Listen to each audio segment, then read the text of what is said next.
Every kid has a meatloaf that they just won't eat. You better stop playing with your food, or I'll give you something to cry about. Meatloafs. Meatloaf. I hate meatloaf. After this episode, you'll be down in it like the piggies.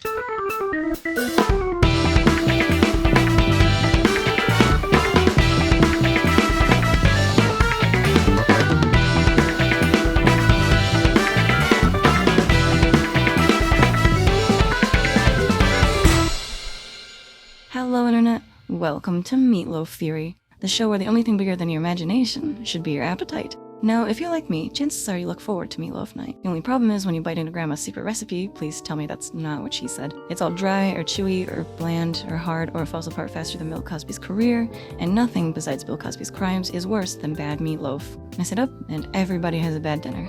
So how do we fix this? Well, today, we're going to teach you how to balance the texture and flavor perfectly, so you can have your meatloaf and eat it too. Now, in case you're not familiar, the traditional meatloaf usually goes a little something like this. Ground beef, some form of small bread pieces, eggs, spices, and more depending on your recipe. Stuff them in a pan and bake in the oven. Comes out like meat with the consistency of loaf. But here's the thing, wild theorists, we can do better. The first step to improving our little meat brick is adding some crunchiness to the texture of your meatloaf. And while there are a lot of ways to do this, I personally prefer diced green bell pepper, about half of one for every pound of ground beef. This isn't anything complicated, it simply adds texture and flavor to the meatloaf. And just for a quick side note here, you don't have to try every idea here for a good meatloaf, this is just what I found to work best. Green peppers can also be substituted with other ingredients that add texture and flavor. Now, with the crunch of green peppers out of the way, an absolute necessity of making great meatloaf is adding onion. I usually prefer either white onions or sweet yellow onions. For a pound of ground beef, about half an onion will do. Onion is important because of the flavor it adds to the dish, as well as the texture that combines crunchiness and softness. However, the most important reason for adding onion is actually a chemical compound known as allicin. The allicin in the onion is partially responsible for making it tear up when you cut it. Coincidentally, it's also a natural meat tenderizer. Anyone who's ever been to a White Castle knows the unique texture and flavor of their iconic smash burgers. What's their secret? It's all about the onion. See, their smash burgers are cooked on a bed of diced onions, which releases flavor and, importantly, the allicin, softening the burger patty. So that covers the side of texture, but what about flavor? For meatloaf, I tend to gravitate towards a specific blend of spices and herbs, namely salt and pepper, shocker I know, garlic powder, onion powder, dried mustard, dried sage, oregano, dried rosemary, and finally, parsley. Additionally, Worcestershire sauce is super important. Worcestershire sauce is kind of a big deal around here. See, it brings that really tasty umami salty flavor to everybody's favorite 3 a.m. reheated leftover. It's just not the same without it. Worcestershire sauce is also known to tenderize meat, specifically due to its vinegar content. Though it seems to only be commonly used in marinade specifically, I can see it making a bit of difference in our meatloaf's texture too. I'd do some A/B testing, but I really can't go about making 2 meatloaves just for this experiment. Ground beef is so expensive nowadays. So, you add all this to the bowl, the spices, the sauces, the pepper, the onions, and then you add the ground beef, and Bob's your uncle.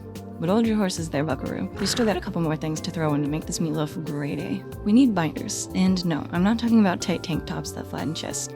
We need something that's going to help this amalgamation stick together better than those flat 1x1 Lego pieces. Usually for a pound of beef I add 2 eggs for 80-20 and the same for the vegetarian stuff, but for 70-30, just 1 egg will suffice. You may be asking yourself, why do eggs act as a binding agent? Well, as it turns out, the long chains of amino acids in eggs, or as you likely know them, proteins within an egg white, are sort of a spherical shape that generally tend to keep to themselves. However, once heat is applied, as you likely learned in 8th grade science, it makes the particles jiggle around much faster than normal, and when these proteins get moving fast enough, they bash into other particles, such as other proteins, water molecules, and anything else that may be within the egg white. This causes the proteins to break their weaker bonds, at which point they bond to other proteins, and eventually form a large web of interconnected proteins, causing it to solidify. When added to a mixture, it solidifies upon the addition of heat, thus effectively holding it all together. But enough about the eggs, next we have the loaf part of the meatloaf. A lot of meatloaf recipes call for panko, however my favorite stand-in for a carb of choice is good old-fashioned saltine crackers, and while they're good with peanut butter or soup, today we're sacrificing a whole sleeve for a meat monstrosity.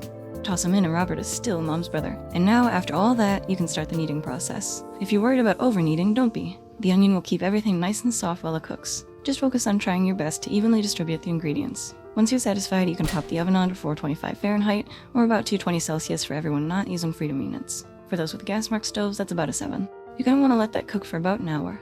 Now, you might be thinking we're done, but oh no, dear viewer, I've got one more secret for you. While you've got your meat in the oven, please don't let that be what she said either, mix together brown sugar, Worcestershire sauce, minced garlic, ketchup, and of all things, grape jelly in a saucepan.